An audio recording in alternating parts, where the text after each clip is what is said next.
Maar we gaan eerst even naar Finland, want daar stond de Finse politica Päivi Räsänen voor de rechter vanwege opmerkingen die ze maakte over homoseksualiteit in het licht van de Bijbel.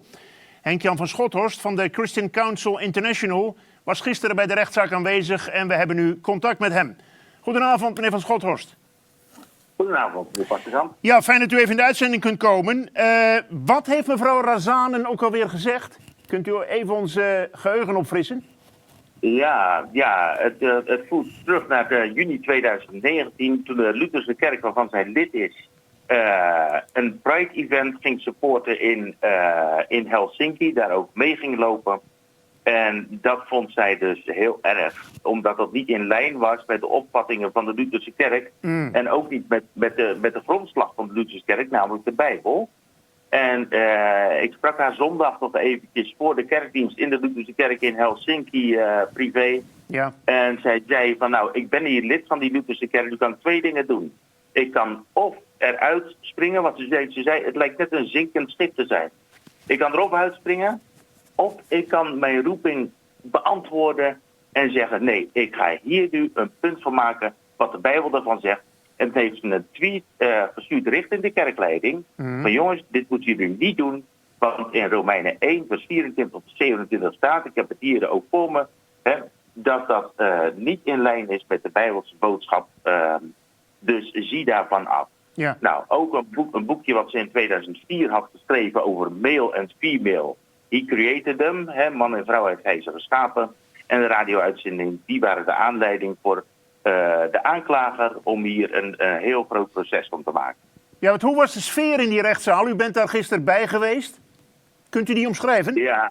Ja, nou, ik zat inderdaad gewoon direct daarboven op die tribune, een paar meter van mevrouw Räsänen af en de aanklager. Ja, het was macaber eigenlijk. Als je hoort hoe de aanklager, waarvan ik me afvroeg, is dat nou een activist? Of is dat nou een aanklager? Of is het allebei? Ja. De Räsänen diverse zaken in de mond legde die ze helemaal niet had gezegd. En dat ze fundamentalisten zijn. Dat ze haar interpretatie niet in lijn zou zijn met het Europees Hof van de Rechten van de Mens. Dat het onacceptabel was wat ze zei. Dat ze nooit excuses had gemaakt aan homo's voor haar stellingname. Dat ze haat verspreiden, discrimineerden. Niets van dat alles was het geval. Dus de verdediging van de Räsänen stond als een huis, moet ik zeggen. Ja. En ik denk ook, ik zou wel heel raar moeten lopen, zou ze deze zaak verliezen. Ja, de uitspraak is op 30 maart, hebben wij begrepen. Wat kan er voor gevolgen hebben als zij veroordeeld wordt? Nou, dat zou hele grote gevolgen hebben. Ten eerste hebben ze in plaats van 4, hebben ze 6 weken uitgetrokken voor de uitspraak. Dus dat is extra lang. Ja. Als zij veroordeeld zou worden, dat zou betekenen dat er een soort staatscensuur zou komen op de vrijheid van godsdienst eigenlijk. Dat zou heel erg zijn, ook voor christenen, voor de vrijheid van godsdienst. Want dat is wat er tegenover elkaar staat. Laten we zeggen, grondwet artikel 1 hier. Gelijkheid, antidiscriminatie en vrijheid van godsdienst, vrijheid van meningsuiting. Ja. In hoeverre is voor de tweede nog plaats als het de gelijkheidsbeginsel en antidiscriminatiebeginsel gezet wordt boven deze vrijheden. Ja, dat is heel ernstig. Tot slot, meneer van Schothorst, kort antwoord graag. Kunt u zich zo'n zaak ook in Nederland voorstellen?